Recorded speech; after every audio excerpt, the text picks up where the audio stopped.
우리나라의 복지도 기초생활노령 건강교육을 거쳐서 주거에까지 이르게 된 것은 의미가 있다고 생각을 합니다.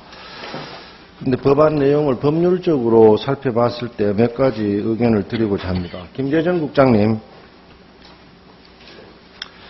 이 법이 다른 주택 관련 법에 비해서 최상위의 법적 지위를 가진다, 이렇게 이야기를 하고 있는데. 예, 맞습니다.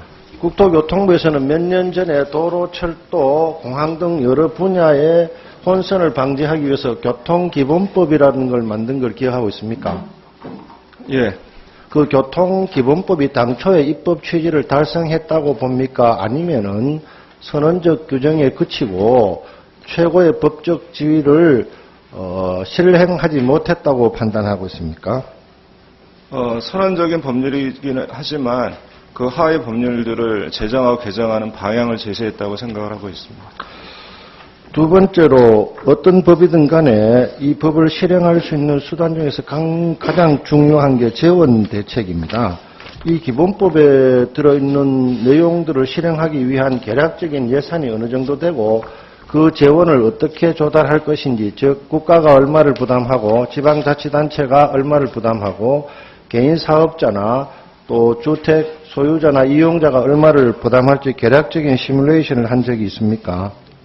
지금 주거기본법에 따라서 추가로 재원이 소요되는 것은 거의 없습니다. 기존에 있는 그런 제도들을 이 법에서 통합을 하는 거지 새로 이 법에 의해서 제도가 창설되는 건 없습니다. 노후주택 개량 사업은 지금 전문위원 보고서에도 2016년 이후에는 재원인 확보 대책이 없다고 지적을 하고 있는데 그 점은 어떻게 이해를 하시나요?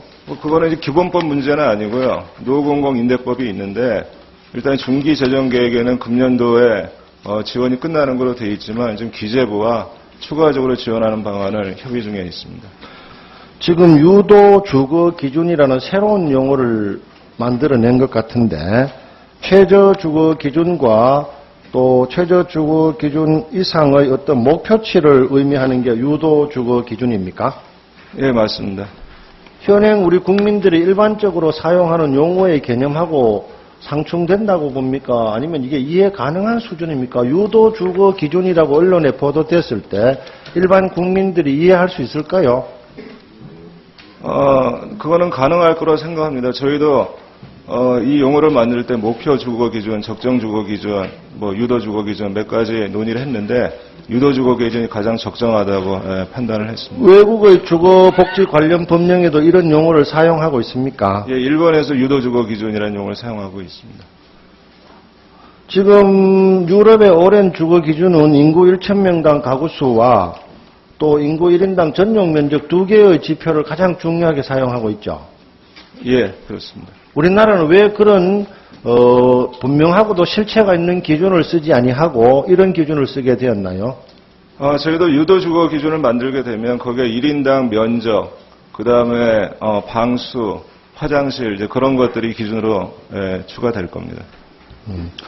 예, 들어가셔도 좋고 세 번째로 복지센터 운영은 저는 상당한 문제가 있다고 봅니다. 지금 구청이나 시청에서 복지센터에서 하고 있는 일들이 굉장히 많습니다. 건강 문제라든지 기초수급 문제라든지 독거노인 문제라든지 이런 문제들 때문에 지방자치단체장들은 중앙정부가 복지센터 운영에 대해서 인력이나 충분한 재원 지원도 없이 일만 떠넘긴다고 굉장히 불만이 많습니다.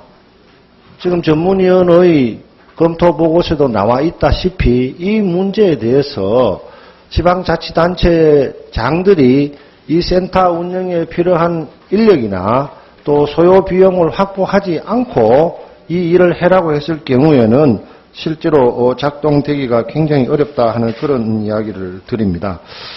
그리고 우리가 법을 만들게 되면 가장 중요한 것은 그 법의 feasibility입니다. 집행 능력입니다.